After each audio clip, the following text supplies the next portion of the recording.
Kenapa orang Indonesia nggak bisa bahasa Belanda padahal ratusan tahun kita dijajah sama Belanda? Jadi gue tuh sebelum tidur kan suka nonton YouTube ya. Karena gue tuh kalau tidur nggak bisa hening gitu. Jadi emang harus nyalain TV, entah nyalain Netflix atau biasanya gue sambil nonton YouTube gitu, nunggu ngantuk. Nah, semalam gue nonton YouTube dan gue ketemulah sama video ini. Gue direkomendasiin YouTube sama satu video, judulnya adalah Why Indonesians Don't Speak Dutch. Ini menurut gue videonya menarik banget. Kenapa? Karena ini menjawab pertanyaan gue selama ini. Ini kita lihat Singapura, Malaysia, bekas jajahan Inggris, semua orang bisa ngomong bahasa Inggris. Bekas jajahannya Spanyol, banyak banget negara-negara Amerika Latin, sampai hari ini semuanya masih berbahasa Spanyol. Bekas jajahan Portugis juga masih ngomongnya bahasa Portugis gitu, kayak misalnya Brazil. Tapi kenapa Indonesia ini 350 tahun katanya dijajah Belanda, tapi kok nggak bisa ngomong Belanda sama sekali gitu orang-orangnya? Oke, kalau alasannya nasionalisme, emang kita punya bahasa persatuan, sekarang bahasa Indonesia. Benar, itu benar gitu. Cuman paling nggak sisa-sisanya tuh juga nggak ada gitu loh.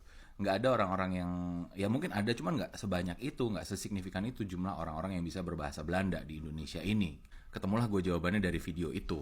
Ternyata perbedaannya dulu Belanda dengan negara-negara Eropa lain ketika menjajah itu adalah kalau negara-negara Eropa lain kayak misalnya Inggris, Spanyol, Portugis, mereka tuh selain untuk berdagang gitu ya, selain untuk duit, alasannya mereka tuh juga menyebarkan agama, menyebarkan budaya, menyebarkan bahasa. Sedangkan kalau Belanda, bedanya mereka itu cuma orientasinya satu, duit.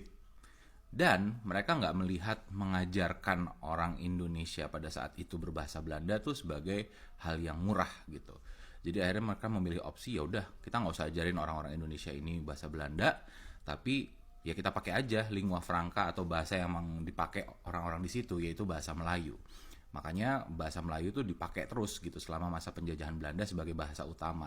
Yang bisa bahasa Belanda orang-orang pribumi itu tuh cuma yang kalangan atas banget. Itu pun di video dijelasin juga, ada satu kutipan pernyataannya R.A. Kartini. Jadi intinya adalah R.A. Kartini bisa nih dia bahasa Belanda gitu kan, karena dia kan dari keturunan ningrat. Tapi ketika dia ketemu orang Belanda, pejabat Belanda tuh juga nggak mau ngomong bahasa Belanda ke dia. Padahal mereka tahu kalau Kartini tuh bisa bahasa Belanda gitu. Artinya adalah dari pihak Belandanya sendiri pun sebenarnya nggak mau orang Indonesia ini bisa berbahasa Belanda.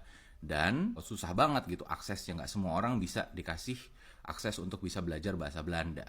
Tapi sisi baiknya adalah ini yang membentuk identitas kita sebagai bangsa gitu. Akhirnya dengan satu kesamaan, sama-sama tidak berbahasa Belanda, akhirnya tahun 28 dideklarasikanlah bahasa Indonesia sebagai bahasa persatuan dan jadilah bahasa Indonesia yang kita pakai sampai sekarang. Kenapa orang Indonesia tidak bisa berbahasa Belanda atau tidak ada bekas-bekasnya?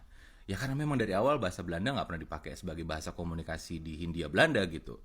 Karena pemerintah Belandanya sendiri memang lebih memilih orang Indonesia diajak komunikasinya itu pakai bahasa Melayu. Paling sisa-sisa bahasa Belandanya itu sebenarnya bisa kita lihat di bahasa Indonesia, yang sebenarnya merupakan bahasa Melayu tapi dengan perbedaan gitu ya. Beda dengan bahasa Melayu yang aslinya, tapi bahasa Melayu yang memang dipakai di wilayah Indonesia pada saat itu, yang banyak serapan-serapan dalam bahasa Belanda dibandingkan dengan bahasa Melayu yang ada di Singapura atau Malaysia yang lebih banyak kata serapannya dari bahasa Inggris. Itu perbedaannya sebenarnya, dan itu sisa-sisa penjajahan Belanda yang bisa kita lihat tuh sebenarnya ya di kata-kata dalam bahasa Belanda yang akhirnya menjadi bahasa Indonesia yang kita pakai sehari-hari sampai sekarang.